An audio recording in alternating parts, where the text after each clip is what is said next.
Hola, buenas noches. Vamos por nuestro tercer video sobre procesos de agujereado. En nuestro canal de YouTube ya tenemos un primer video referido al proceso mecánico de agujereado con brocas helicoidales.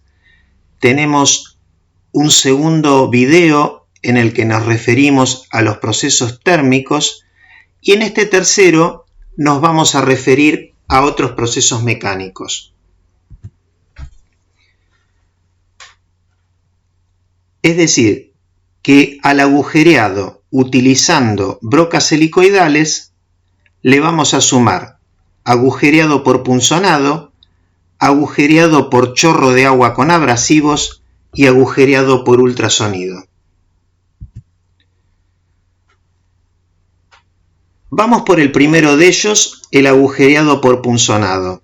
Lo primero que tenemos que comentar es que en nuestro canal de YouTube ya hay un video sobre punzonado, en realidad dividido en 3 partes, en donde se desarrolla el proceso con mayor cantidad de información, con mayor descripción. Acá nos vamos a centrar en los aspectos que lo relacionan con el agujereado concretamente. Y en primer lugar, lo que tenemos que decir es que podemos diferenciar dos tipos de procesos. El de tecnología de corte en matriz, al cual vamos a denominar como convencional, y al de tecnología de corte en la punzonadora de control numérico, al cual le vamos a llamar como no convencional. Entonces, el agujereado por punzonado es un proceso de corte por cizallado en el cual la herramienta, es decir, el punzón, impacta sobre la chapa a cortar, la cual se encuentra apoyada sobre una matriz. Es decir, que es un corte mecánico por deformación plástica en frío del perímetro que nosotros queremos cortar, en donde el filo de corte lo constituyen el filo del punzón y el filo de la matriz. Lógicamente que el perímetro de corte puede tener una forma arbitraria. Este tipo de proceso puede aplicarse a chapas o flejes con espesores de hasta 12 milímetros. Se lo utiliza, nos referimos a la tecnología de corte en matriz, para fabricar un gran número de piezas iguales, y las matrices se montan sobre máquinas herramientas que pueden ser prensas de cigüeñal, que también nosotros las llamamos indistintamente como prensa de excéntrica o prensa mecánica, y también prensas hidráulicas. En este esquema podemos observar los, diría, 4 componentes principales de todo proceso de punzonado. En la parte superior tenemos el punzón, en la parte inferior tenemos la matriz, en medio de ambos la chapa, y evidentemente entre el punzón y la matriz va a haber una diferencia de medida, y esa diferencia de medida va a estar representada por el juego radial. Ese juego es función del espesor de la chapa a cortar y del tipo de material que sea la chapa. Vamos a ver un proceso convencional en el cual se va a realizar un orificio de perímetro cuadrado.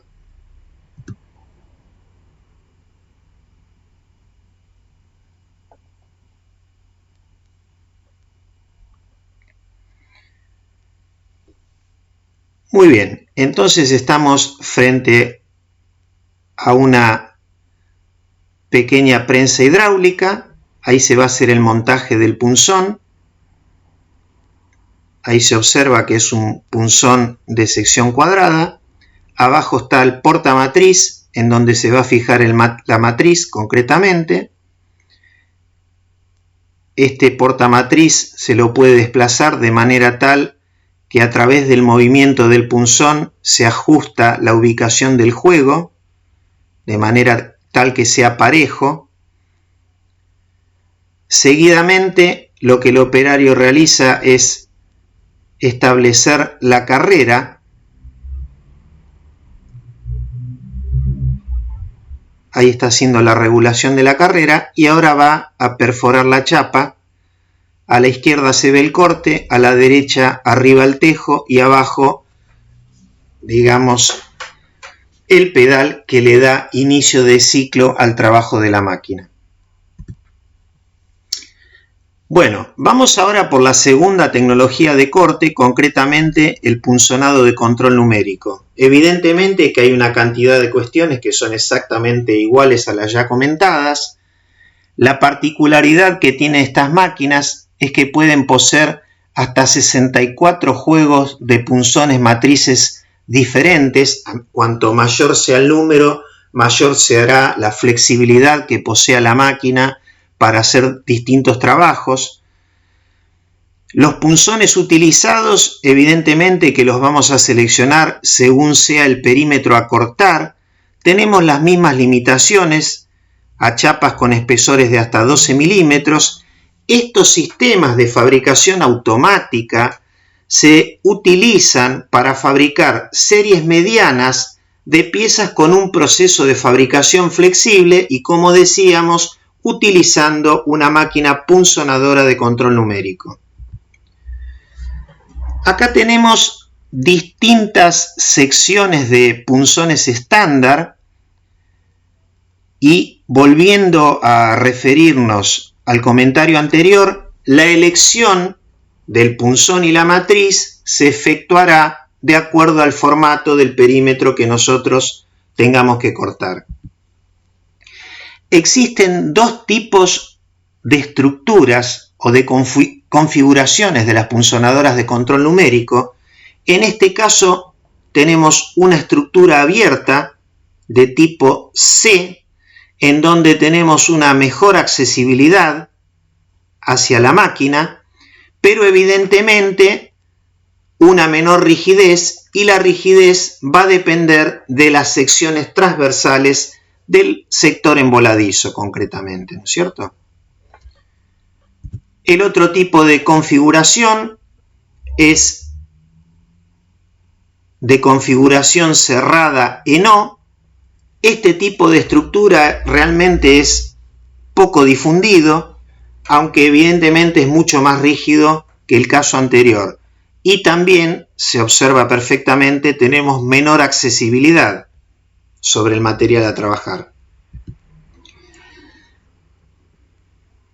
Bien, vamos a ver un video de una punzonadora con estructura tipo C. Corresponde a la firma Euromac. Es una máquina de más bien mediana.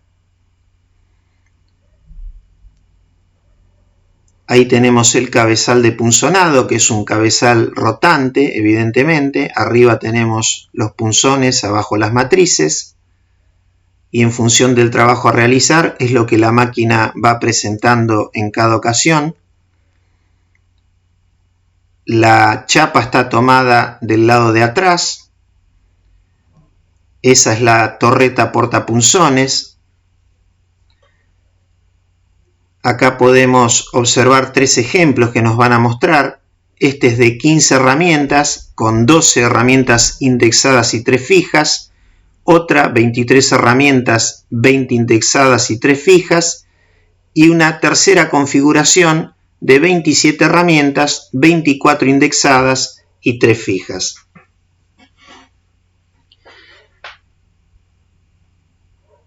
Bueno, acá nos dicen que el tiempo de setup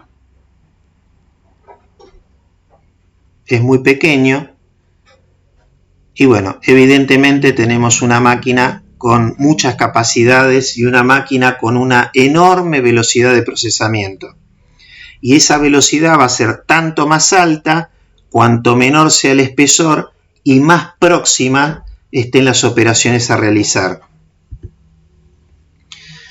Bien, vamos por el segundo método mecánico, concretamente el agujereado por chorro de agua con abrasivos. En este caso, también en nuestro canal de YouTube, tenemos un video específico sobre este proceso en el cual se van a detallar muchas más cuestiones que las que vamos a mencionar en esta oportunidad. En primer lugar, lo que tenemos que decir es que el chorro de agua con abrasivos es un corte mecánico basado en la abrasión.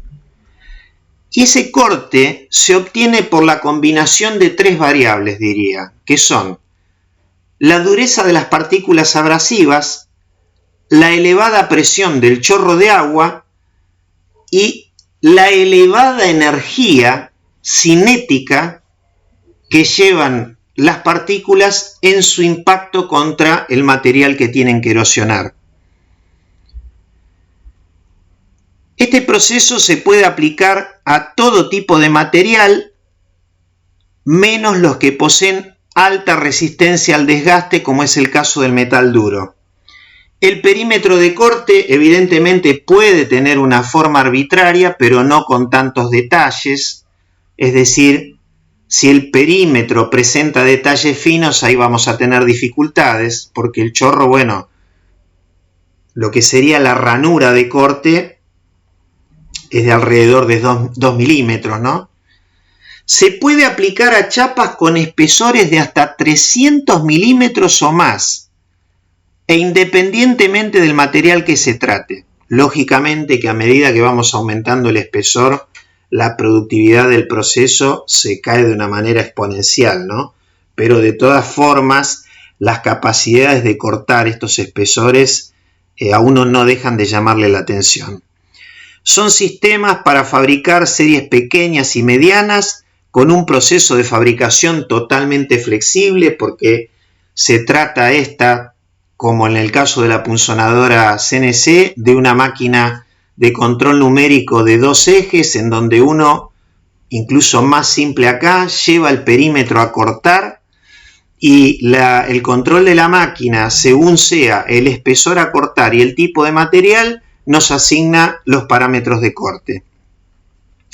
Para estos procesos se utilizan centros de corte por chorro de agua con abrasivos de control numérico, e incluso algunos cuentan con manipuladores de chapa para facilitar el proceso. Esta es una máquina de corte, digamos, muy esquemática. Acá tenemos la máquina, evidentemente, su control numérico. En el cabezal de corte tenemos lo que es el regulador de abrasivo, que recibe el abrasivo a través de o a partir o por medio de la tolva que le suministra el abrasivo, y este abrasivo se mezcla con el chorro de agua por un efecto Venturi. Al cabezal de corte le llegan las tuberías de alta presión, que están conectadas lógicamente al sistema de bombeo de la máquina. Yendo al detalle del cabezal, el cabezal es como que tiene dos partes. Tiene la parte referida al chorro de agua específicamente, en donde esta pieza amarilla es la water nozzle. A través de esta pieza, que tiene un orificio de 3/10 de diámetro, pasa el chorro de agua, y en esta cavidad, concretamente, que sería la cámara de mezcla, aspira desde esta cañería, que es la que conduce al abrasivo, aspira el abrasivo, se combinan ambos, el chorro de agua con el abrasivo, y bueno, a través de lo que sería el pico de corte, que se suele denominar como abrasive nozzle, bueno, se forma ese flujo de chorro abrasivo que impacta contra el material a cortar y va generando, digamos, esto se suele denominar en inglés como kerf, o lo que sería la ranura de corte. Bueno, en relación a las condiciones operativas de esta máquina, de estas máquinas pueden tener presiones entre 40.000 a 60.000 psi, aunque las hay de 90.000 psi e incluso algo más. Tienen caudales muy bajos de 3 litros por minuto. Los orificios de la water nozzle se encuentran entre 1/10 a 3/10 de milímetro. Los de la abrasive nozzle entre 0,8 a 2,1 milímetros. En alguna medida eso está en relación un poco al tamaño del abrasivo, que en promedio anda entre 2 a 3 décimos de milímetro. La longitud del abrasive nozzle, concretamente, eso está estudiado, que para obtener una mejor precisión en el corte tiene que tener entre 70 a 90 milímetros de longitud. Suelen estar fabricadas en metal duro y tienen una duración de 40 a 100 horas de corte. El abrasivo es un granate natural que tiene una dureza de 7,5 en la escala de Mohs y los tamaños de grano más utilizados son mesh 80 o mesh 100. El stand-off es la distancia entre la salida del pico de corte respecto de la superficie a cortar, y evidentemente tiene que ser muy próxima, porque el chorro ni bien sale del pico de corte se tiende a abrir, y esa apertura es mayor cuanto más grande sea el stand-off, y eso evidentemente va a generar una pérdida de precisión en los cortes. Bueno, si ahora nos enfocamos en una modalidad de agujereado en el cual tenemos la chapa, tanto la chapa como el cabezal de chorro de agua fijos, estamos hablando de la modalidad que se llama piercing. Yo diría piercing porque no corresponde hablar de percusión acá, ¿no? La percusión sería el caso del láser cuando trabajamos en modo pulsado. Entonces digamos piercing. Hay un trabajo muy interesante de Momber y Kovacevic en relación a los procesos de chorro de agua con abrasivos, y concretamente respecto de esta modalidad de agujereado, encontraron que hay una relación evidentemente aproximada entre el diámetro del orificio a la entrada del agujero y el diámetro del orificio del abrasive nozzle. Concretamente, el diámetro a la entrada es aproximadamente 2 veces el diámetro del abrasive nozzle. Entonces, en función del rango que habíamos descrito anteriormente, los orificios a la entrada se ubicarían en el entorno teórico de 1.6 a 4.2 milímetros en la medida que respetemos los valores de stand-off que mencionamos antes.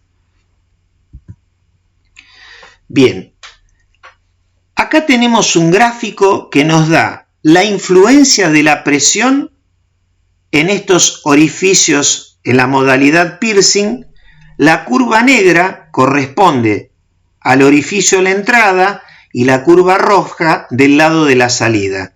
Lo que se observa es que, habiendo probado para presiones de entre 14.500 a 32.000 psi, el diámetro a la entrada es prácticamente constante y el diámetro a la salida va aumentando linealmente prácticamente con el incremento de la presión.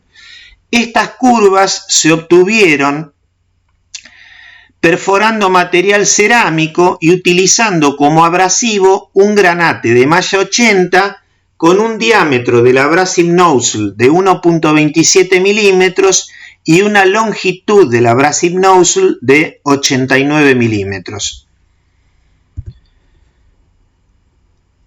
Otro trabajo de Momber y Kovacevic nos muestran cómo es la influencia del stand-off, ¿no es cierto?, en relación al orificio a la entrada y en relación al orificio a la salida.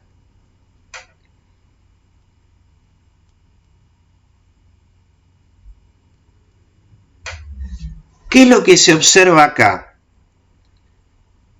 Lo que estamos observando concretamente es que a medida que aumenta el stand-off, el orificio es cada vez de mayor dimensión. Era lo que estábamos comentando anteriormente. Para estas pruebas se utilizaron nuevamente como abrasivo un granate de malla 80. Estuvieron trabajando sobre placas de material compuesto con una presión de 35.000 psi. En realidad, Estas curvas corresponden a la conicidad, es decir, a la relación entrada-salida.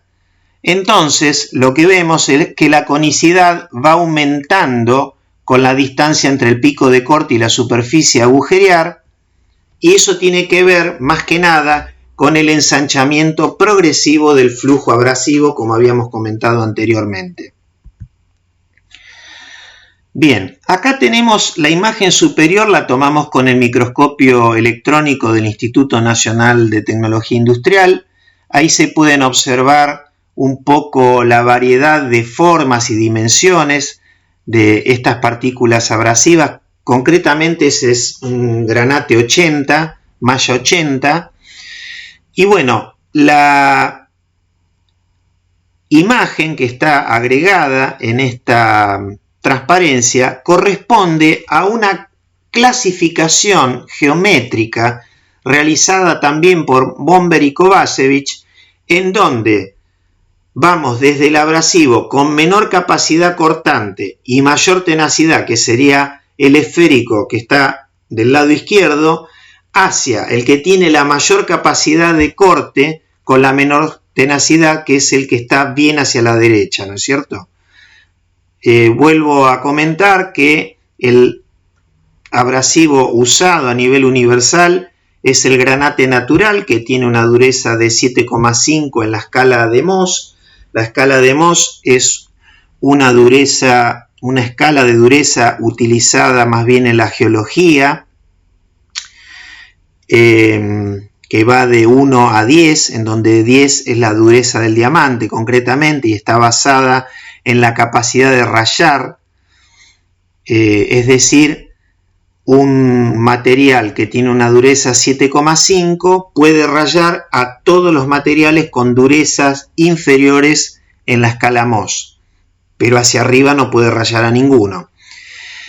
Y bueno, como decíamos que los tamaños de grano más difundidos son mesh 80, malla 80 o malla 100, que van entre 0,2 a 0,3 milímetros.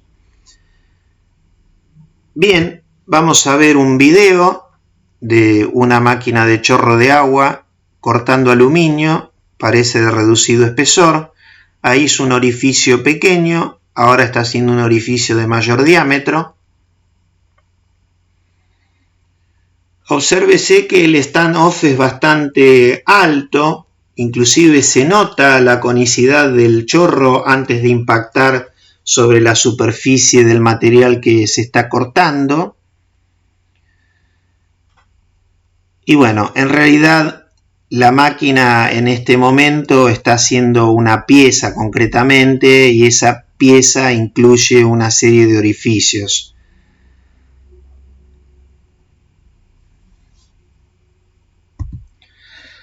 Muy bien.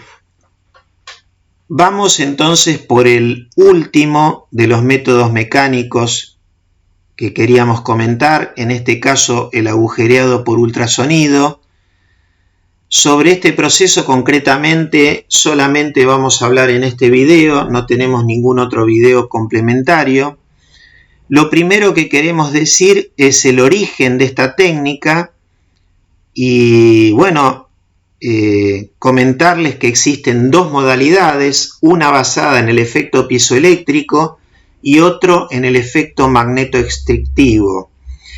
El primero, el efecto piezoeléctrico, fue descubierto por los hermanos Curie en el año 1880 y ellos observaron que cuando unos cristales de cuarzo son comprimidos en dos planos paralelos, entre esos dos planos aparece una diferencia de potencial proporcional a la carga mecánica a la que está sometido. En relación al efecto magnetoextractivo, fue descubierto por Joule en el año 1847, y Joule lo que observó es que algunos materiales, como por ejemplo el níquel, cuando se los somete a un campo magnético variable, el material modifica su forma siguiendo las variaciones del campo magnético que lo está produciendo. Entonces, a este efecto se lo denomina magnetoextractivo directo. Ahora bien, respecto de su aplicación al mecanizado, todo surge a partir de un trabajo, de un paper publicado en el año 1927 en los Estados Unidos por Ward y Loomis. Estos investigadores designaron al proceso como mecanizado ultrasónico, o en inglés USM, Ultrasonic Machining, y se lo presentó como una alternativa muy interesante y eficaz para el mecanizado de materiales muy duros y frágiles, como pueden ser todos los materiales cerámicos, el vidrio, los materiales compuestos, el acero templado, el metal duro, el zafiro o incluso el rubí. Y fue durante la década del 80 cuando comenzó a tomar mayor difusión por el auge o por la mayor utilización de los materiales cerámicos en la industria. Los materiales cerámicos son interesantes porque poseen varias facetas que son muy atractivas. Tienen una alta resistencia mecánica a elevada temperatura. Tienen resistencia a la degradación química, elevada resistencia al desgaste y baja densidad. Su principal obstáculo para que sean utilizados en la industria tiene que ver básicamente con el costo del mecanizado. De ahí que el mecanizado ultrasónico sea considerado como el proceso más apropiado para trabajar estos materiales conjuntamente con el rectificado. Vamos entonces al método piezoeléctrico, o al mecanizado ultrasónico basado en el método piezoeléctrico, pero en este caso el método piezoeléctrico es inverso, porque nosotros lo que vamos a hacer es aplicar a un cristal de cuarzo una diferencia de potencial entre dos de sus caras para ir modificándole la forma. Y este es el caso de las máquinas Ultrasonic de la firma DMG Mori Seiki, que utilizan herramientas revestidas con diamante para trabajar por ultrasonido. Vamos a ver un video en donde primero nos van a mostrar una serie de trabajos realizados sin ultrasonido sobre máquinas de 5 ejes, ¿no? Eso lo podemos visualizar por los desplazamientos que posee el material. Fíjense las dimensiones de las fresas, ¿no? Ahí están trabajando polímero. Y bueno, acá nos muestran el principio de funcionamiento de este cabezal piezoeléctrico. ¿Sí? Entonces la máquina va a estar... Este es un RUM en realidad, Rotating Ultrasonic Machining. La herramienta rota y tiene una vibración de muy pequeña amplitud, lógicamente. Y esto lo que le permite tener capacidades de trabajo, como decíamos, de materiales muy pero muy frágiles y algunos incluso frágiles y duros. Entonces, bueno, acá nos están mostrando una diversidad de posibilidades. Ahí están trabajando cerámico.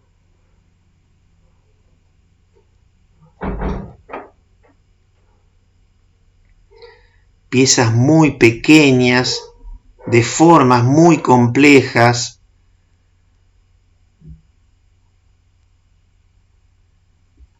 Ahí están trabajando metal duro con esta técnica. Bueno, no por nada esta empresa es la número 1 a nivel mundial en la fabricación de máquinas herramientas, ¿no? La número 1 a nivel tecnológico, trabajando materiales compuestos, bueno, una enorme diversidad de aplicaciones. Si vamos en relación al efecto magnetoestrictivo, lo que se aplica es la magnetoestricción directa, es decir, a la herramienta, que la tenemos acá, con esta forma cónica, se le aplica un campo magnético variable. Ese campo magnético variable dado el material de la herramienta, produce una deformación y esas deformaciones van siguiendo la variación del campo magnético. Acá nos preguntamos cómo se cuantifica la magnetoestricción. Entonces es como una definición, ¿no es cierto? Si tenemos un cilindro de material magnético y longitud L sobre el que se encuentra arrollada una bobina por la que circula una corriente eléctrica y que genera un campo magnético colineal con el cilindro, se llama magnetoestricción lambda a la relación existente entre el cambio de longitud delta L del cilindro producido por el campo magnético y su longitud inicial L. Entonces, el transductor magnetoestrictivo, que lo tenemos acá arriba, lo que va a hacer es convertir la señal eléctrica de alta frecuencia en una vibración mecánica axial, que es esto que estamos viendo acá, ¿no es cierto? O sea, la herramienta va a estar vibrando, se va a alargar y comprimir siguiendo la variación del campo magnético, que como decíamos es variable a alta frecuencia. Esa vibración se transmite a la punta de la herramienta y la hace oscilar con una amplitud que va entre 2 centésimos a 6 centésimos de milímetro. Para facilitar el proceso, algunos tips, ¿no es cierto? Para facilitar el proceso vibratorio, la herramienta se diseña buscando una masa y una forma geométrica tales que el conjunto entre en resonancia a la frecuencia ultrasónica. Y se sabe que la longitud resonante se ubica entre los 115 a los 140 milímetros. Para que la construcción de las herramientas sea sencilla, utilizando los métodos de arranque de viruta tradicionales y con el objeto de minimizar su desgaste, se emplean materiales tenaces. Para aumentar la productividad del proceso ultrasónico, se utilizan herramientas huecas y entonces ya se pasa a hablar del trepanado ultrasónico porque se reduce el área frontal y evidentemente eso ayuda a aumentar la productividad. En la zona de corte se hace circular un fluido y ese fluido, que puede estar conformado por agua y aceite, lleva dentro de sí un particulado de carburo de boro. Entonces,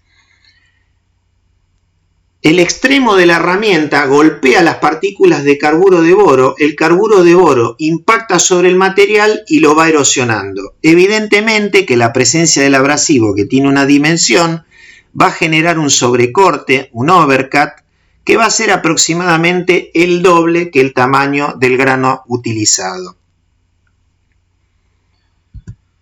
Bueno, vamos a ver un video de este proceso en donde se está haciendo un agujereado ultrasónico con el método de RUM, Rotating Ultrasonic Machining, ¿no es cierto? Bueno, ahí se ve el fluido y pareciera ser que el material que se está trabajando es un vidrio.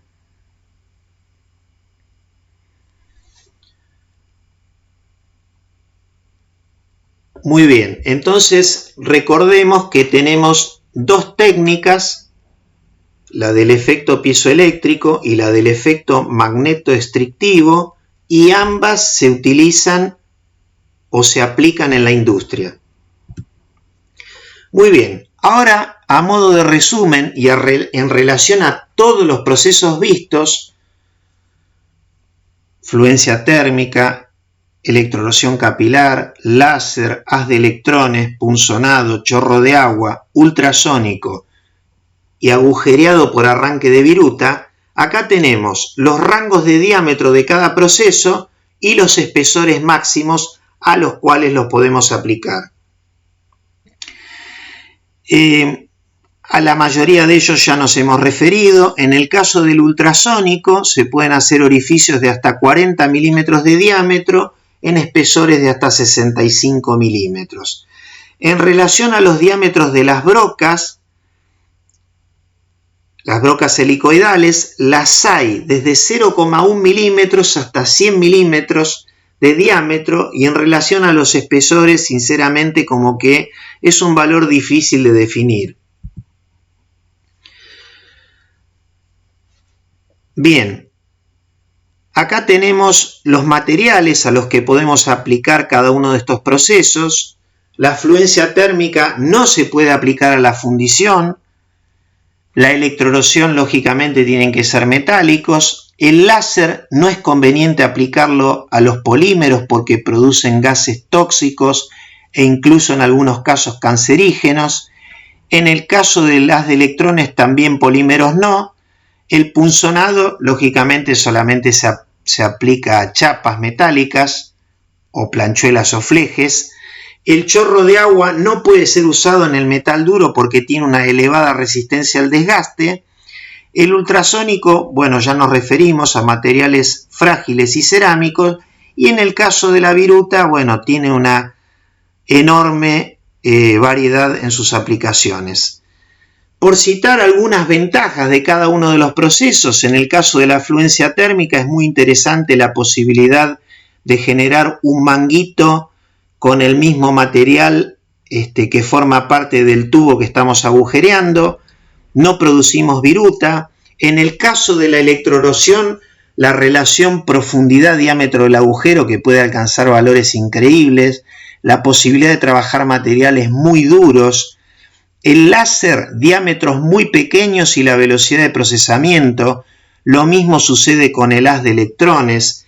El punzonado también tiene una capacidad en términos de la velocidad muy interesante.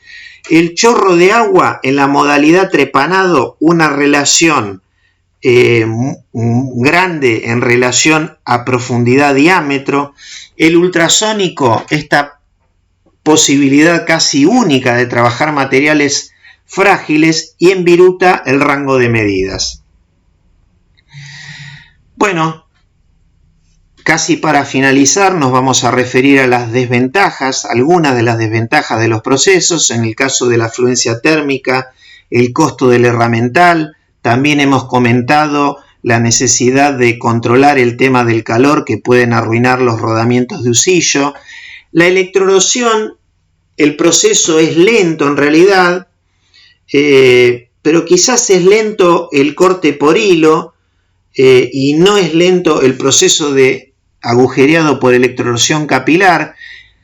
Y si uno se pone a analizar más en detalle, son máquinas que pueden trabajar totalmente desatendidas, entonces podría esto quizás hasta no ser una desventaja.